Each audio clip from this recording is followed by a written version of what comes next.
Saat ku mengangkat suara, ku menyembah. Saat ku mengangkat wajah, kami mau tetap tinggal dalam hadirat-Mu Tuhan. Yang kami butuhkan adalah hadirat-Mu dalam hidup kami. Indah tinggal dalam hadirat-Mu Tuhan. Dalam hadirat-Mu ada kuasa yang mengalir. Dalam hadirat-Mu ada penghiburan. Dalam hadirat-Mu ada belas kasihan. Dalam hadirat-Mu ada pengampunan. Dalam hadirat-Mu ada pertobatan ya Tuhan. Hamba percaya setiap hati malam ini terbuka bagi firman-Mu Tuhan. Urapi hamba-Mu yang tidak ada apa-apanya Tuhan. Sampaikan isi hati-Mu bagi setiap kami. Kami buka hati kami malam hari ini hanya untuk kebenaran firman Tuhan. Di dalam nama Yesus. Yang percaya Tuhan di tengah kita, memberkati kita. Mari katakan bersama. Amin. Amin. Puji Tuhan saudara, kita semua percaya hanya dalam hadirat Tuhan kita bisa merasa tenang, merasa aman, merasa damai.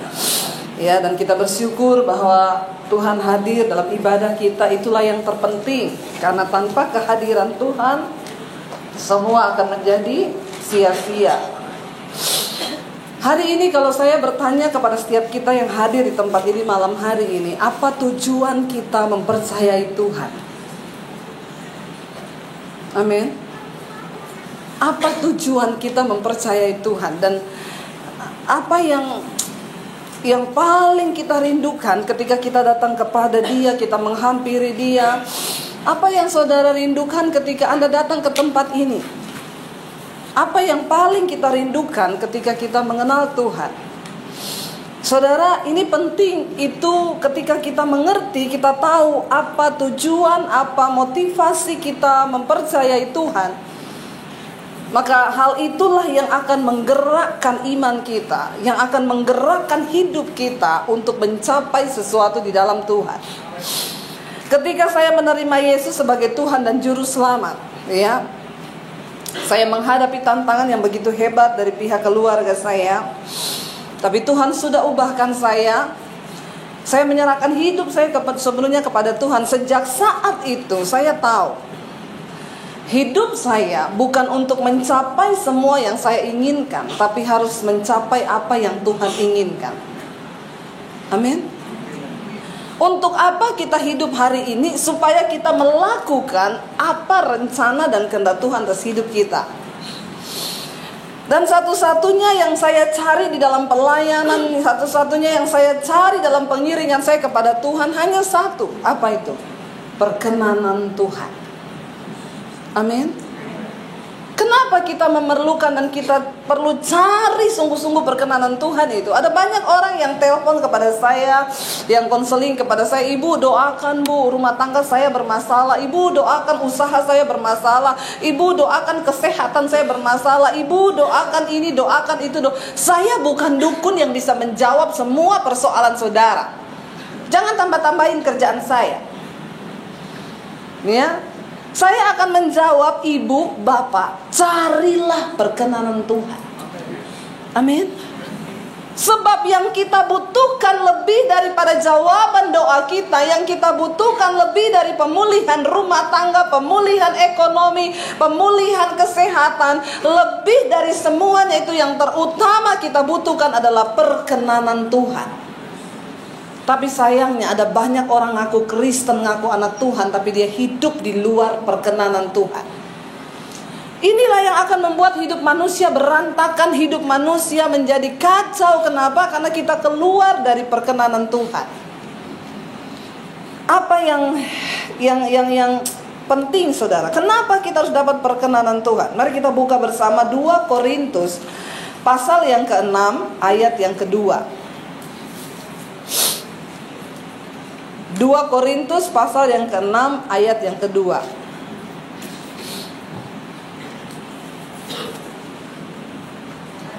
Kita baca sama-sama 1, 2, 3. Sebab Allah berfirman, pada waktu aku berkenan, aku akan mendengarkan engkau, dan pada hari aku menyelamatkan, aku akan menolong engkau. Sesungguhnya waktu ini adalah waktu perkenanan itu. Sesungguhnya hari ini adalah hari penyelamatan itu.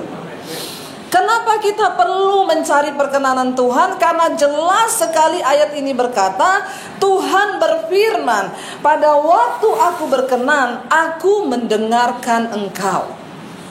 Amin. Kenapa ada sebagian orang berkata, Bu, doa saya gak pernah dijawab. Saya sudah lama berdoa, saya sudah lama menanti. Kenapa?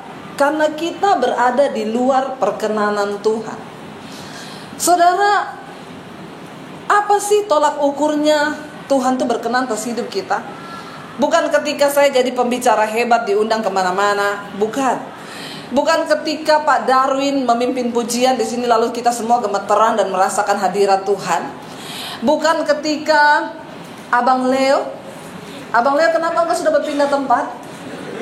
Biasanya dia WL, sekarang dia multi talent banget ini ya. Kita berdoa supaya Leo segera menikah. Setuju saudara? Kalau Leo menikah semuanya mau nyumbang? Oh Leo, pada mau nyumbang loh. Lu kapan nikah Leo? Saya selalu mendorong dia ini saudara. Kenapa? Sebelum Tuhan Yesus datang, Leo menikahlah ya. Tapi selalu dia menyanyikan kepada saya satu lagu. Kalau saya tanya gitu, dia bilang, Ibu, waktu Tuhan pasti yang terbaik. Saya tahu dia membela diri ya. Tapi kita berdoa lah ya, supaya semua yang menjadi penghalang-penghalang Leo segera menikah dihancurkan oleh Tuhan. Amin Bang Leo. Jangan kita berdoa, lu gak berdoa. Ya saudara, bukan ketika dia pintar WL, pintar main musik, pintar apa saja. Bukan. Yang menjadi tolak ukur kekristenan kita itu sukses atau tidak adalah ketika kita hidup dalam perkenanan Tuhan. Ya. Nanti kita akan belajar bagaimana caranya kita berkenan kepada Tuhan. Karena ini penting saudara. Ya, hari-hari ini ketika jemaat di gereja Tuhan hidup dan mencari perkenanan Tuhan, itu yang paling wow. Kita menemukan apa yang Tuhan mau. Sudah cukup kita datang beribadah, kita menjadi jemaat yang cuma mempedulikan apa yang kita mau, dan kita gak pernah peduli dengan apa yang Tuhan mau. Cukup saudara, cukup. Jangan jadi Kristen yang tamak. Jangan jadi Kristen yang kita hidup terus dalam kemunafikan. Sampai kapan? Lihat tanda-tanda zaman. Ya, kita sudah ada di hari-hari yang terakhir. Tadi pesan penggembalaan Paniko berkata ini tahun P. Ya, tahun mulut. Semua punya mulut? Tiap hari dipakai enggak mulutnya? Buat apa? Makan atau untuk bicara? Ya, tahun P tahun ini adalah tahun di mana Tuhan akan menggenapi semua yang kita ucapkan.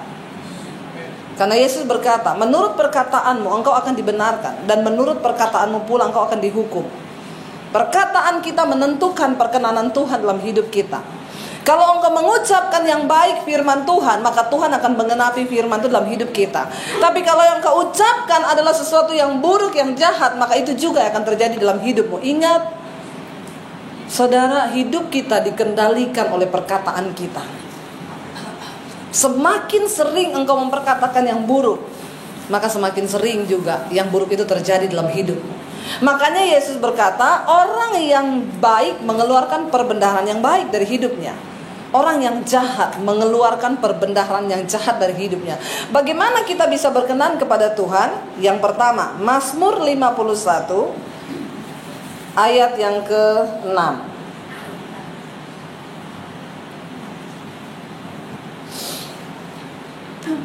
Mari kita baca sama-sama Mazmur 51 ayat yang ke-6, 1, 2, 3. Sesungguhnya engkau berkenan akan kebenaran dalam batin, dan dengan diam-diam engkau memberitahukan hikmat kepadaku. Bagaimana supaya Tuhan berkenan kepada kita? Yang pertama, mari kita hidup di dalam kebenaran dari dalam batin kita. Amin. Orang pura-pura baik di luar bisa, ya bisa. Oh kalau sekarang nih yang duduk di sini semua lagi baik, ya. Ada yang baik benar, ada yang pencitraan. Buktinya tidak ada yang merokok di sini. Amin.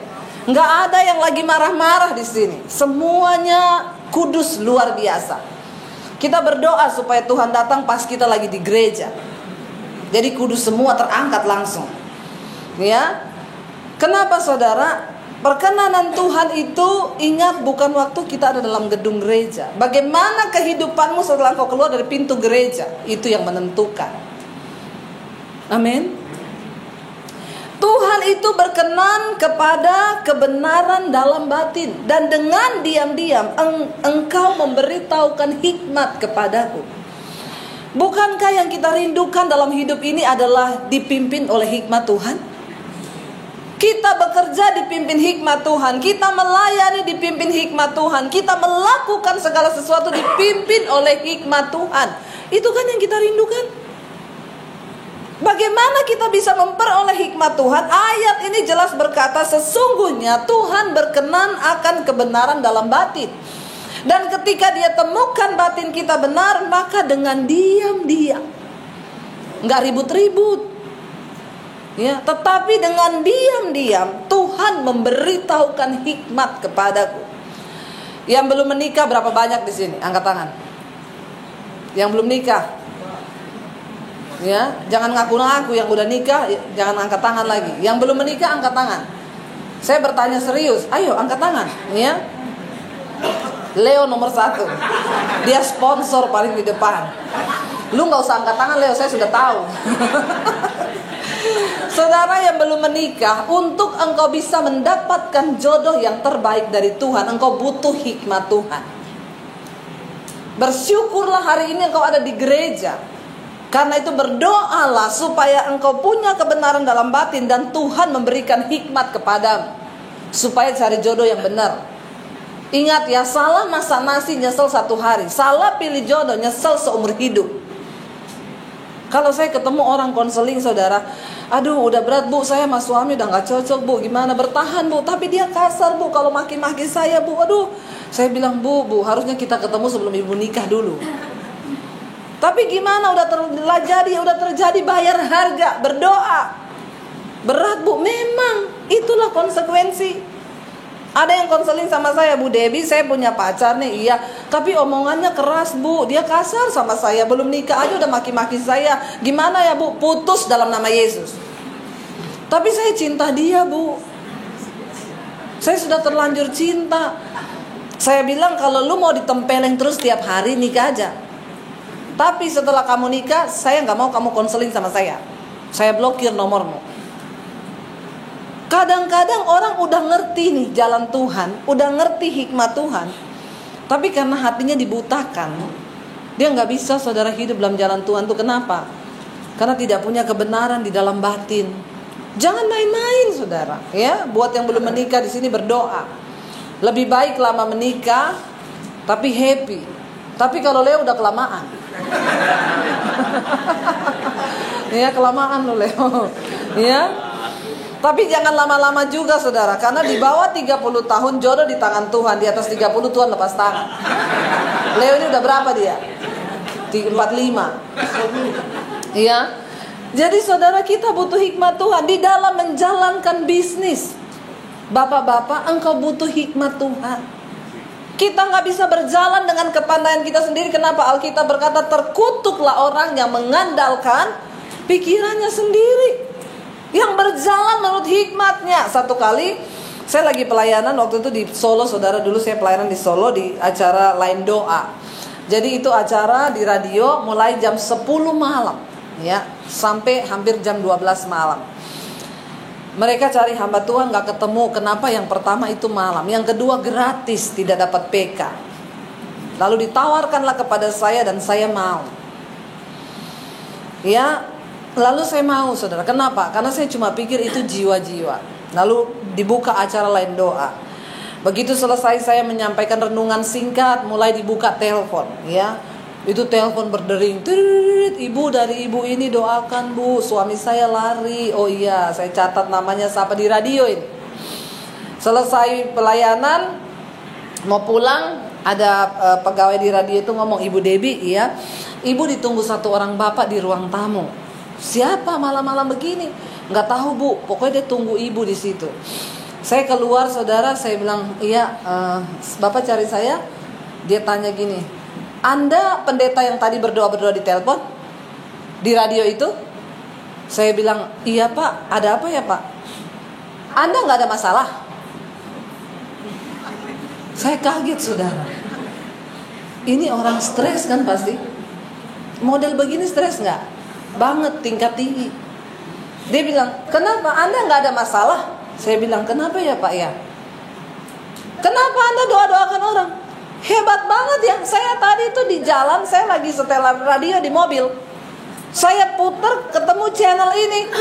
Tiba-tiba saya dengar Anda dengan lantangnya, saudara yang ada masalah, iya silakan telepon ke sini. Lalu Anda berdoa buat mereka. Emang situ nggak ada masalah? Saya tanya gini aja, Bapak lagi puyeng ya? Saya balik bertanya sama dia, ya iya nggak saudara? Pak, saya ini hamba Tuhan, saya ada masalah, tapi kerjaan saya melayani orang yang bermasalah. Tapi Ibu ada masalah? Banyak Pak. Bapak mau doakan saya? Dia bilang, enggak Bu, enggak. Saya sudah cukup punya masalah. Lalu kami terlibat dalam pembicaraan. Duduk Pak, duduk. Ya. Bukan kebetulan Bapak mampir ke sini. Tuhan yang kirim Bapak, walaupun Bapak datang dengan cara yang tidak mengenakan. Tapi kita sudah bertemu, silakan Bapak bicara. Bu, saya ini tadi lagi stres di mobil. Ya, tender saya gagal, semua bisnis saya hancur gini-gini. Saya lagi puyeng memikirkan jalan hidup saya. Saya buka channelnya, Ibu lagi mendoa-doakan orang. Pak, Bapak selama ini berbisnis melibatkan Tuhan? Ya maksudnya melibatkan Tuhan apa? Emang Tuhan bisa mikirin bagaimana budget kita, bagaimana kita? Emang Tuhan bisa hitung-hitungan? Bu, mikirin Tuhan tuh di gereja. Di bisnis kita gak usah libatkan Tuhan. Bagaimana caranya libatkan Tuhan? Pak, Alkitab berkata terkutuklah orang yang mengandalkan kepandaiannya sendiri. Makanya Bapak sekarang terkutuk. Di model begini kan terkutuk saudara. Stres, malah maki-maki saya. Saya terlibat dengan ini. Lalu saya berdoa, Pak sudah malam ya, udah 1:30 malam Pak ya, kita pulang Pak. Kalau Bapak tertarik nanti Bapak hubungi nomor telepon saya. Saya pulang saudara. Besoknya dia telepon saya. Ibu bisa ketemu nggak? Iya, alamat rumah Ibu di mana? Di sini. Datang aja, saya tunggu. Dia datang ke rumah saudara. Dia bilang gini, Bu, coba tolong sekarang Ibu berdoa. Terus Ibu tanya sama Tuhan, ya. Tolong Ibu tanyakan sama Tuhan, apa rencana Tuhan buat hidup saya, terutama di bisnis saya. Ibu tanya tolong sama Tuhan. Saya bilang, Pak, saya bukan dukun.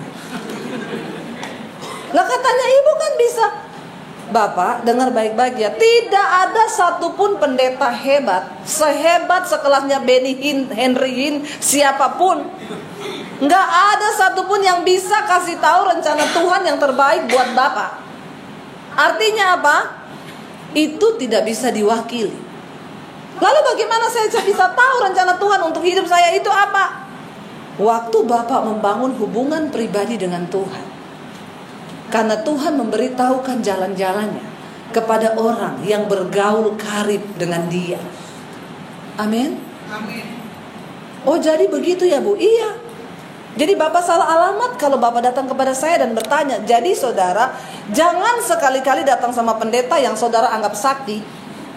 Lalu saudara tanya jodoh saudara yang mana? Lalu saudara tanya bisnis saudara ini mau diputuskan gimana? Ya, kalau saya bilang, Pak, nggak ada pendeta satupun yang bisa kasih tahu secara detail rencana Tuhan itu apa selain Bapak sendiri membangun hubungan pribadi dengan Tuhan. Kenapa Bapak suruh saya tanya? Cuma karena Bapak pengen dapat cuan gede kan? Tuhan nggak tertarik dengan itu. Tuhan tertarik dengan hatimu. Amin. Kita kenapa cari Tuhan? Bukan untuk memperoleh berkat-berkatnya, bukan. Alkitab berkata itu hanya bonus yang akan mengikuti hidup kita. Tapi orang Kristen sekarang sudah terlalu sering mendengarkan iklan tentang kekristenan. Ikut Yesus yang naik motor jadi Avanza, Yang Avanza jadi Innova. Yang Innova jadi Alphard. Yang Alphard jadi motor. Terkutuk itu.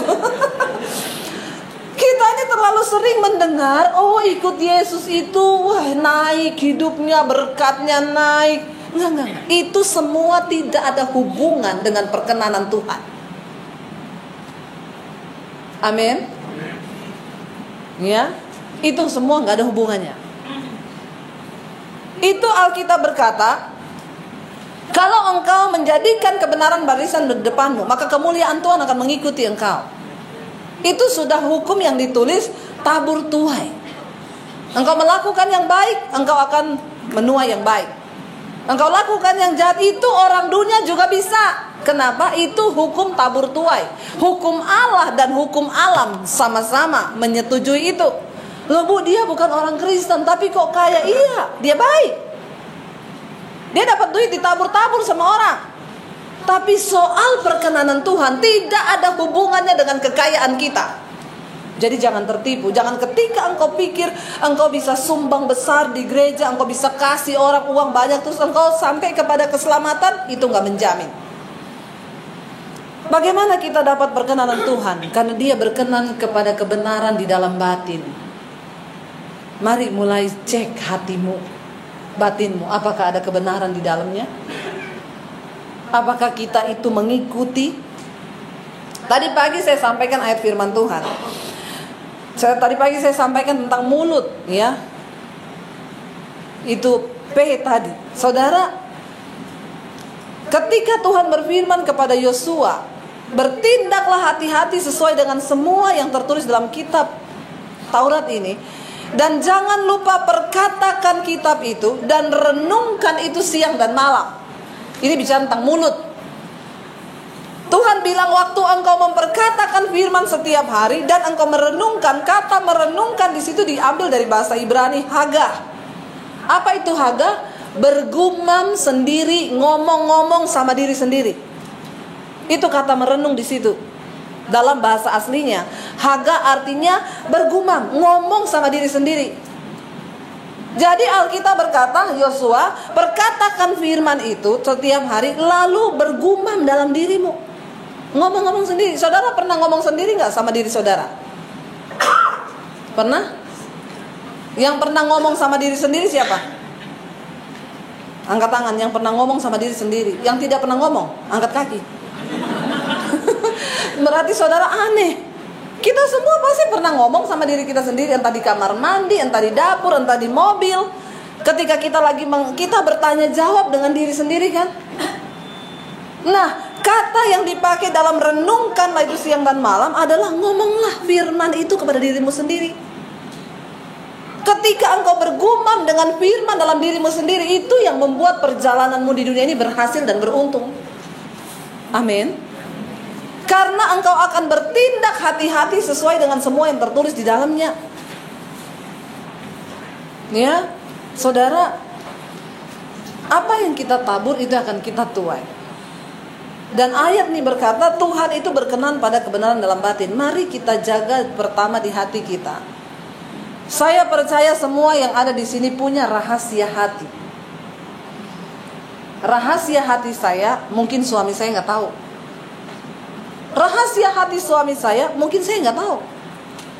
Tapi kayaknya kalau kita berdua sudah tidak ada yang tidak tahu lah ya. Sudah terbuka semua. Jangan sampai suami istri itu ada rahasia hati yang saling nggak tahu, bahaya. Tapi semua orang itu punya rahasia hati yang tidak ada yang tahu. Hati-hati. Kenapa Alkitab berkata jagalah hatimu dengan segala kewaspadaan? Karena hati itu orang nggak bisa lihat, cuma kita dengan Tuhan. Amin. Kalau muka orang bisa lihat, tapi hati nggak ada yang lihat. Makanya ayat firman Tuhan berkata, ada orang yang bisa tersenyum di muka, tapi hatinya menangis. Mari kita berjalan dalam kebenaran dalam batin. Lalu yang berikutnya, saudara, kenapa? Ya, kita ini perlu apa yang menyenangkan Tuhan dalam hidup kita? Apa tanda orang yang berkenan pada Tuhan? Yeskiel 18 ayat 23. Mari kita lihat Yeskiel 18 ayat 23. Ya, kita baca sama-sama di sana berkata ini 1, 2, 3. Apakah aku berkenan kepada kematian orang fasik? Demikianlah firman Allah. Bukankah kepada pertobatannya supaya ia hidup? Saudara, kata aku di sana huruf besar. Tuhan berkata, apakah aku berkenan pada kematian orang fasik? Demikianlah firman Tuhan Allah. Bukankah kepada pertobatannya supaya ia hidup? Jadi Tuhan itu sebenarnya nggak mau kalau ada orang fasik lalu mati. Makanya ada orang bilang gini, orang itu baik kok cepat mati ya. Tapi ada orang jahat nggak mati-mati. Karena Tuhan masih tunggu dan kasih dia kesempatan supaya dia bertobat. Kenapa? Karena yang berkenan kepada Tuhan bukan kematian orang fasik, tetapi pertobatannya. Kita kalau lihat orang jahat banget, itu kenapa tidak mati-mati? Kita pengen dia cepat mati. Ingat, Tuhan tidak berkenan pada kematian orang fasik, tetapi kepada pertobatannya. Ayat 24 dikatakan begini. Jikalau orang benar berbalik dari kebenarannya dan melakukan kecurangan seperti segala kekejian yang dilakukan oleh orang fasik, apakah ia akan hidup? Coba kita lihat ada di sini. Segala apa, saudara? Baca sama-sama yuk. Segala yang dilakukannya tidak akan diingat-ingat lagi. Ia harus mati karena ia beroleh setia karena dosa yang dilakukannya. Ayat yang berikutnya coba, ayat 25. Tetapi kamu berkata tindakan Tuhan tidak tepat. Dengarlah dulu, hai kaum Israel, apakah tindakan-tindakan yang tidak tepat ataukah tindakanmu yang tidak tepat? Orang Israel itu ngomong sama Tuhan, Tuhan itu ndak adil dalam perbuatannya. Masa orang jahat ndak mati-mati?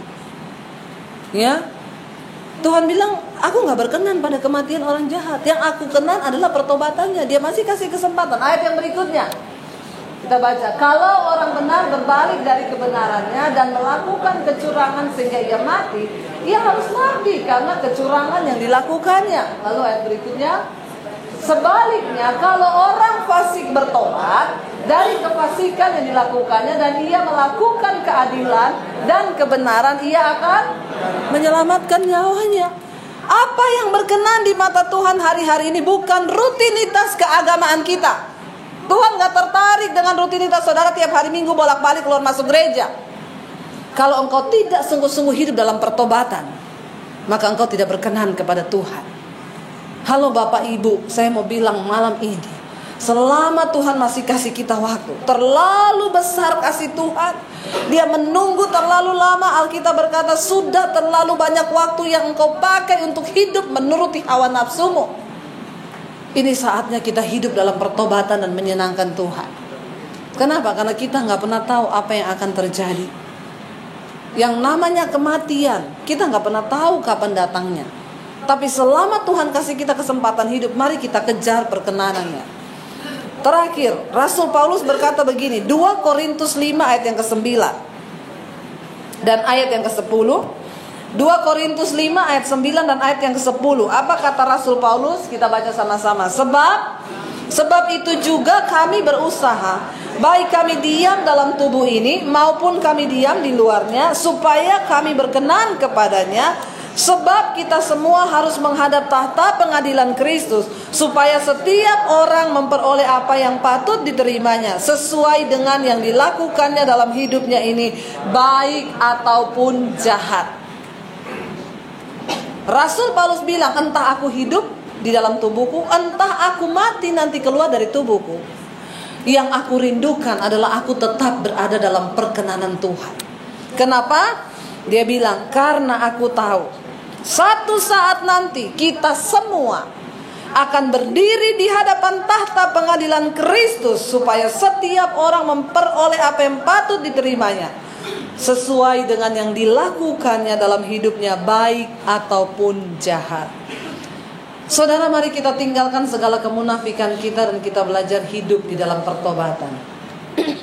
Saya bersyukur saudara, beberapa bulan yang lalu Tuhan suruh saya bikin channel YouTube saya, Debbie Bastir TV. Tolong like, share, dan komen. Jangan lupa subscribe.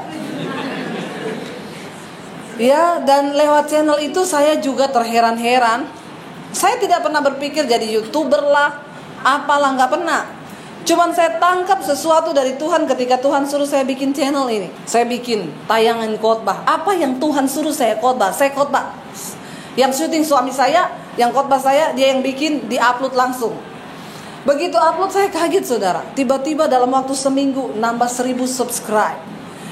2 minggu nambah 2000 subbreaker. 3 minggu nambah ribuan loh. Setiap minggu ribuan. Hari ini belum terlalu banyak, makanya saudara jangan lupa subscribe. Saya melihat bukan itu yang menyenangkan saya. Ketika orang mulai telepon saudara. Ada orang-orang, ibu saya pelakor bu, saya mau bertobat bu, saya lagi selingkuh sekarang, saya tinggal sama suami orang bu, saya dengerin khotbah ibu, saya mau bertobat bu. Bukankah itu yang menyenangkan Tuhan? Apakah Tuhan menerima saya kotor? Tidak ada dosa yang terlalu kotor. Selama engkau mau bertobat, Tuhan menerima engkau. Kenapa? Karena Yesus datang sebagai dokter. Dan bukan orang sehat yang butuh dokter, tapi orang sakit. Tapi jangan mau sakit terus, amin. Nanti mati loh kalau sakit terus. Bertobat, sekali ketemu dokter sembuh. Karena dikasih antibiotik sama Yesus. Anti dosa, amin. Saya mendengar satu kali ada laki-laki yang WA ke saya, bu, saya bukan orang Kristen tapi saya lihat channel YouTube ibu.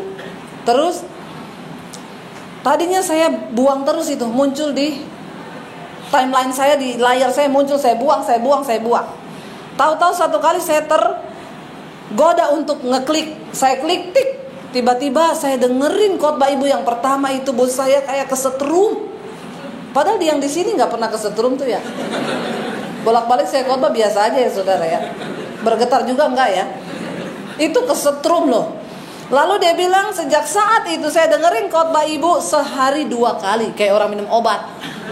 Lapar dan haus. Dia dengar pagi sore. Lalu dia bilang sama saya satu kali, dia telepon, bu, yang saya heran sekarang, saya setiap kali mau tidur malam ada suara yang berkata, bertobatlah, tinggalkan dosamu. Itu suara apa bu? Saya bilang itu suara Tuhan. Iya bu, iya, yang suruh kamu bertobat itu suara Tuhan. Kecuali kamu dengar gini, pakailah bajumu, pergi ke diskotik, dugem-dugem lah, itu suara setan.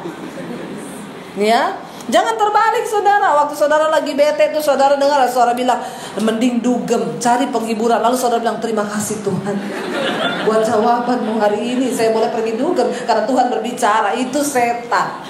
Jangan terbolak-balik saudara. Lalu dia bilang, bu, oke, saya mau tanya. Saya nonton khotbah ibu yang judulnya Akibat Dosa Tersembunyi. Satu kali Tuhan taruh di hati saya suruh bikin khotbah itu. Begitu tayang, hampir 100.000 penonton.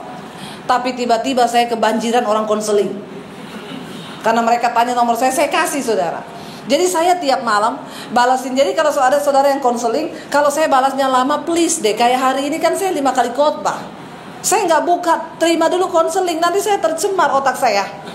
Tunggu saya pulang. Biasanya saya kalau pulang malam baru saya buka HP itu. Lalu saya mulai balas satu persatu.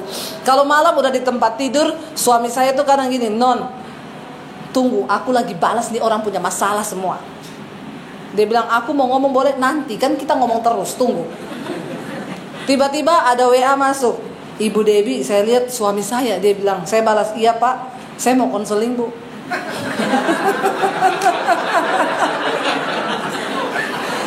Saya balas, ada masalah apa ya pak? Sambil saya nahan ketawa saudara. Ada masalah apa pak? Dia bilang, istri saya mencuekin saya bu. Saya jawab, mungkin bapak belum kasih dia duit. Tolong kasih duit pak, pasti bapak. Langsung kita berdua ketawa di tempat tidur saudara. Ya, tapi nggak apa-apa, saya senang saudara lihat orang mau bertobat. Terbuka satu persatu, ibu saya selingkuh. Ada bapak-bapak yang telepon, ibu saya ketahuan selingkuh sama istri saya. Saya bilang puji Tuhan, haleluya 12 kali. Kenapa ibu bilang puji Tuhan? Ya puji Tuhan dong pak. Ibu saya menyesal bu. Kenapa? Dari berapa bulan lalu saya udah dengar khotbah ibu sebenarnya bu. Saya waktu itu sudah mau terbuka loh sama ibu. Maksudnya ibu bantu. Tapi saya tergoda terus sama perempuan ini. Saya dengar waktu itu ibu ngomong, keterbukaan itu awal dari ketahuan. Tapi saya tidak bertindak, Bu. Akhirnya saya berlama-lama dalam dosa itu. Kemarin saya ketangkap sama istri saya, Bu. Terus sekarang gimana, Pak? Dia minta cerai, Bu. Di mana istri Bapak? Saya bisa ketemu nggak? Yang begini-gini saya mau, saudara. Kenapa? Karena dia telepon saya, berarti dia pengen dipulihkan. Kalau yang nggak telepon, saya nggak mau layani. Nanti dibilang kepo. Ya, jadi saya melayani hanya orang yang mau untuk dilayani.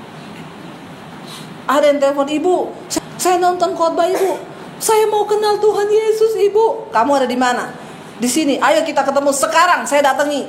Kenapa, saudara? Satu jiwa bertobat, sisi surga bersorak-sorak. Karena itulah yang Tuhan berkenan. Saya berdoa biar setiap kita malam hari ini mau mengejar perkenanan Tuhan. Tinggalkan dosamu. Lalu laki-laki itu bilang, Bu, saya mau terbuka dosa. Dosamu apa? Saya seorang homoseksual. Apakah homoseksual itu dosa? Saya bilang iya. Kenapa dosa, Bu? Karena itu melanggar kodrat ilahi. Tuhan ciptakan laki-laki sama perempuan, jantan sama betina. Kamu pernah lihat gak kucing jantan kawin sama kucing jantan? Dia bilang gak pernah, Bu. Nah, kucing yang tidak ada akal budi, bener gak? Kucing yang tidak ada akal budi aja tahu bahwa takdirnya jantan kawin sama betina. Kalau ada manusia yang laki-laki mau kawin sama laki-laki, ini kan lebih bejat dari kucing. Benar gak, saudara? Dia bilang, iya, Bu Debbie. Pertanyaan saya, apakah homo bisa sembuh?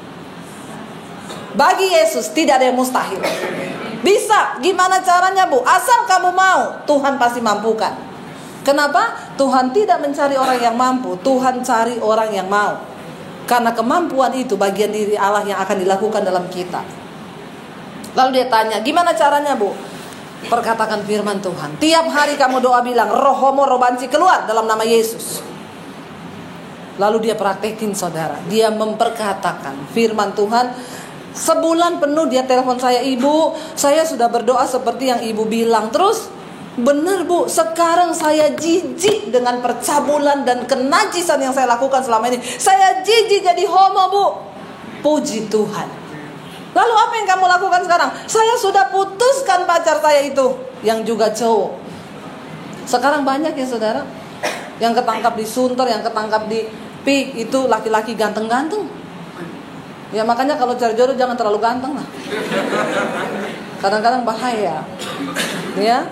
Itu mereka ganteng-ganteng punya istri semua loh. Ditanya sama polisi, kamu udah punya istri, kenapa masih main laki-laki? Karena istri kami selalu berpesan, jangan main perempuan. Jadi ibu-ibu sekarang kalau suamimu pergi, tolong dipesan, jangan main perempuan, apalagi main laki-laki. Dunia sekarang mengerikan. Tapi saya percaya di sini tidak ada yang begitu. Insya Allah. Mari kita bertobat dan hidup dalam perkenanan Tuhan, amin. Yuk kita bangkit berdiri bersama. Kami mau menggenapi firman-Mu dalam hidup kami, Tuhan. Ini hidup kami. Hidupku menggenapi firman-Mu. Tanda mukjizat sertai tiap langkahku.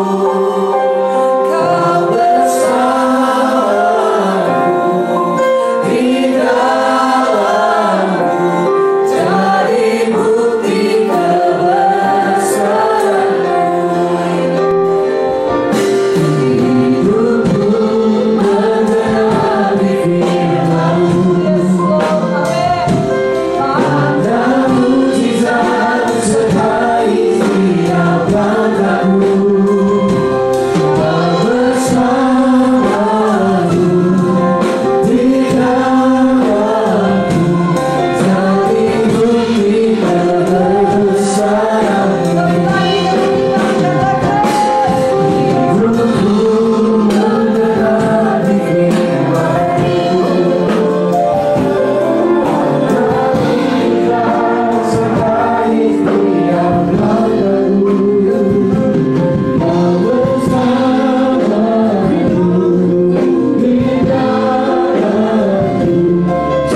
yang berseru hanya kepada-Mu.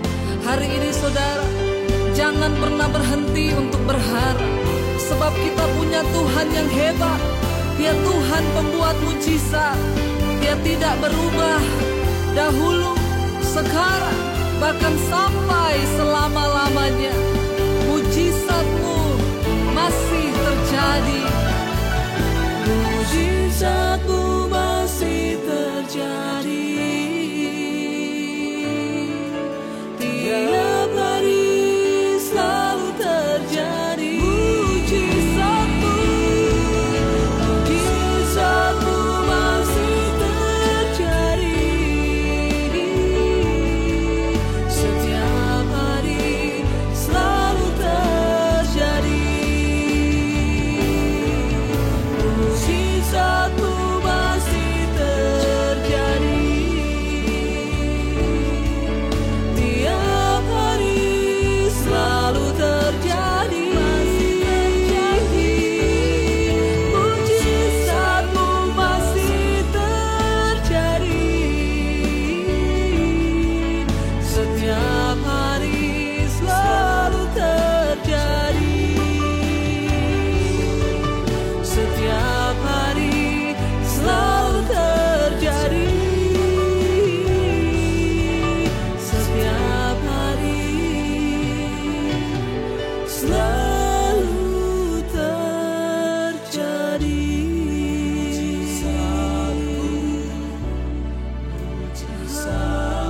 Haleluya.